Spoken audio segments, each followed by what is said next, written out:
श्री सिद्धेश्वर लीलामृत अध्याय 23. श्री गणेशाय नमः. आता नमो तुळजा भवानी, तू माझ्या हाती दिली लेखनी, तूच चालविते माझी वाणी. हे ये ऐका या त्वरित, तुला म्हणती शक्ती देवता, तुझाच संकेत मला होता, म्हणून बसलो या कवित्वा. बालका देई पाळणा, तू आहे रामवरदायिनी, तूच कोल्हापूर निवासिनी, तू मातापूर जगज्जननी अंबाबाई म्हणतात. आता श्रोते व्हावे सावधान, हा कळसा अध्याय कथन, जे श्रींचे केले गुणगान ते ऐकावे आता. पहिल्या अध्यायी कथन. धोत्रा गावाचे कसे स्थान. काशीनाथ नामे ब्राह्मण, नाव धोत्रा पडले गावाचे. काशीनाथ स्नाना जाई काशी, ब्राह्मण धोत्रा फेके आकाशी, गंगा प्रसन्न झाली तयाशी, सुरंगळी स्थाना. द्वितीय अध्यायी कथन. श्रींचे धोत्रा येथे आगमन, ज्यामुळे झाले पुण्य पावन. धोत्रा गाव आज अंबरला विचारता प्रश्न, जसे त्यास दिसले स्वप्न. पुन्हा धारण केले मौन्य, संत प्रगटले धोत्रा. तृतीय अध्यायी कथन. चावडीत दिले आसन, नसे अन्न पाणी प्राशन, संत बसले वडाखाली, अजस्र वटवृक्ष सावली, ग्रामस्थांनी कढई लावली, कडेखाली बसली माऊली, न बोले कुणाशी. चतुर्थ अध्यायी कथन.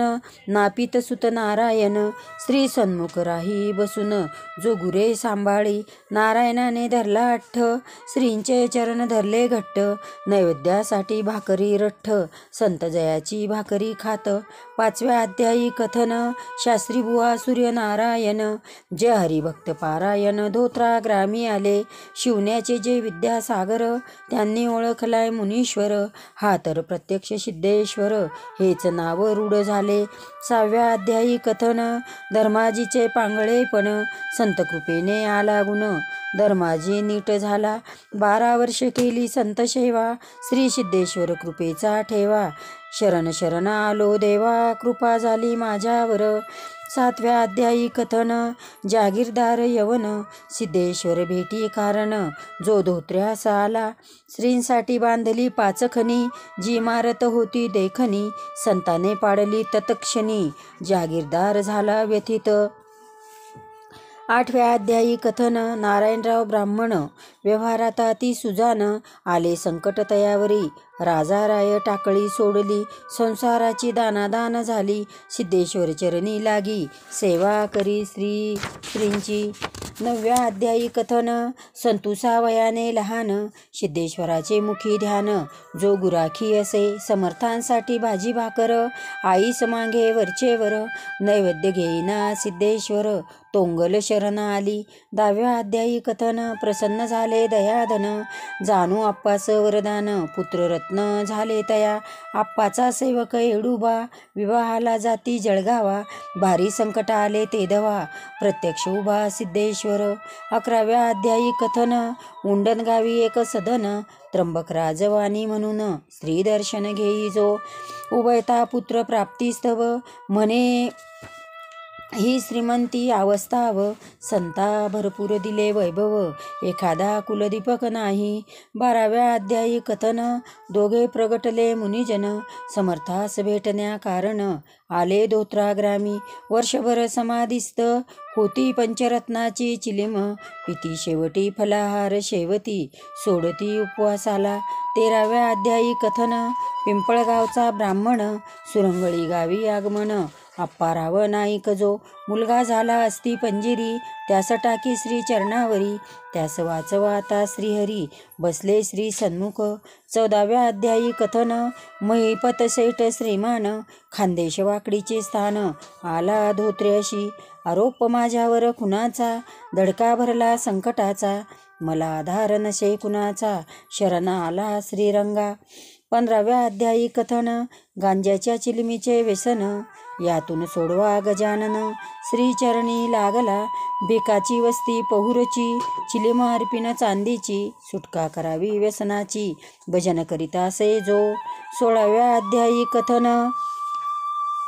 लहानुबा रावजी म्हणून, सिद्धेश्वरास आला शरण, अभय द्या मजा आता, शेतात पेरला भुईमुग, चोरांचा आला त्यास उबग, त्या भाजण्यासाठी केली उभं वचनभंग होतो म्हणे. 17व्या अध्यायी कथन. भिकाजी पटवारी सुजान धोत्रा ग्राम जयाचे ठिकाण. पटवारी असे जो मुलीचे लग्न त्याच्या घरी. स्त्री दर्शना नवरा नवरी तेव्हा झोपले होते श्रीहरी. लग्नाचे वऱ्हाड थांबले. 18व्या अध्यायी कथन. वावटळ सुटली तुफान वडाची डंगपडे मोडून. स्त्रींसाठी लोक घाबरले संत पाहण्या लोक धावले. समर्थ कुठेच ना दिसले गावातील लोक दुःखी झाले. संत हसले खो खो. 19व्या अध्यायी कथन. सिद्धेश्वर भेटी कारण रंगनाथ स्वामीचे आगमन. आले धोत्रा क्षेत्री समर्थ एकमेका भेटती. गाव करी आश्चर्य करीती दोन्ही संत चिलमे ओढती. सेवेत बालमुकुंद. 20व्या अध्यायी कथन.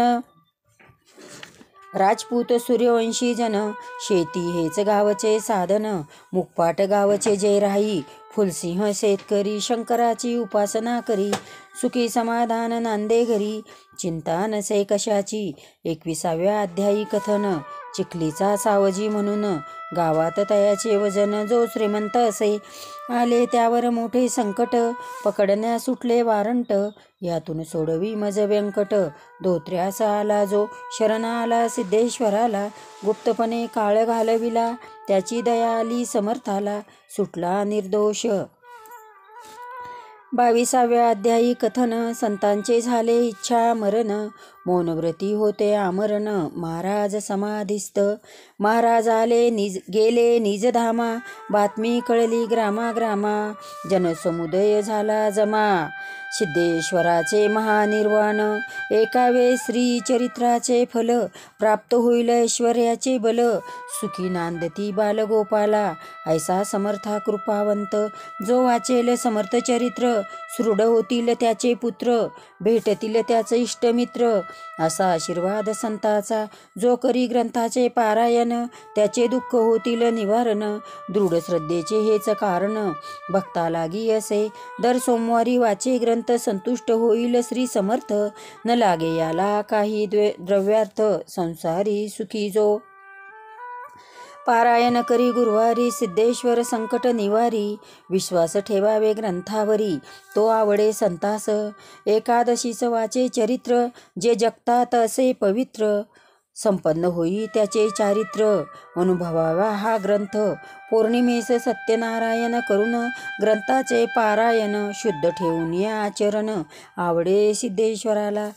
जो हा ग्रंथ श्री मंदिरी वाचे त्यास अभय सिद्धेश्वराचे. डोंगर उभे राही यशाचे. मनोरथ पूर्ण होतील. हा ग्रंथ असेल ज्याच्या घरी सिद्धेश्वर तेथे वास करी. असा हा श्री संत अवतारी. कृपा दृष्टी तयाची. जो भक्तिभावे करी श्रवण. चुके 84 योनी भ्रमण. मुखी श्री सिद्धेश्वर स्मरण. संत कृपा तयावरी. कार्तिक वैकुंठ चतुर्दशी उपवास करी त्या दिवशी. पारायण करावे रात्रीशी. सिद्धेश्वर प्रसन्न होईल. साजरी करावे पुण्यतिथी. भोजनास घालावे अतिथी. श्रीचरणी ठेवून या माथा. भक्तिभावे पूजावे. श्रींचा ग्रंथ लिहून काढावा. श्री सप्तश्री ब्राह्मणास द्यावा. मुखी सिद्धेश्वर नाम घ्यावा. यशप्राप्तीसाठी वर्षाची आषाढी एकादशी. शुद्ध भावे पुंजावे संताशी. श्रीमस्तकी व्हाव्या तुळशी. विठ्ठल समजुनी समर्थनामाची एक माळ. दररोज ओढावी सकाळ. ठेवी नित्यक्रम सर्व काळ. दूर होती संकटे. गुरुपौर्णिमा आषाढ मासी. सिद्धेश्वर पूजा त्या दिवशी. शरण जावे सद्गुरुसी. संत कृपा तयावरी. विद्यार्थ्यास ग्रंथाने मिळे ज्ञान. जे जे करतील विद्यादान त्यांचा सर्वत्र होईल मान. असा हा ग्रंथ श्रेष्ठ. प्राप्त होई अखंड सौभाग्य. प्राप्त होई अखंड सौभाग्य. हा ग्रंथ वाचावा यथायोग्य. चिरकाल टिकेला आरोग्य. ग्रंथ श्रवण केल्याने कुमारी केस होईल प्रसन्न. त्वरित विवाह संपन्न. श्रद्धेने ग्रंथ वाचे संपूर्ण. इच्छा होई फलद्रूप. जे जे असेल बेकार सदा. हे पारायण करावे एकदा. संतावर ठेवून या श्रद्धा. समर्थ होई प्रसन्न. श्रीमंदिरात लावील दिवा. अखंड करावी संत सेवा. त्यास प्रसन्न होईल शिवा. असा हा सद्गुरू संताच्या नामस्मरणे मग्न. असाध्य असो वा मनोरुग्ण, श्रीकृपे कार्य होई निर्विघ्न. संतकृपा तयावरी इति श्री सिद्धेश्वर लीलामृत. भक्तांना हो सुखप्रत यशोदा सुत विरचित. इति त्रिदिशोध्याय समाप्त.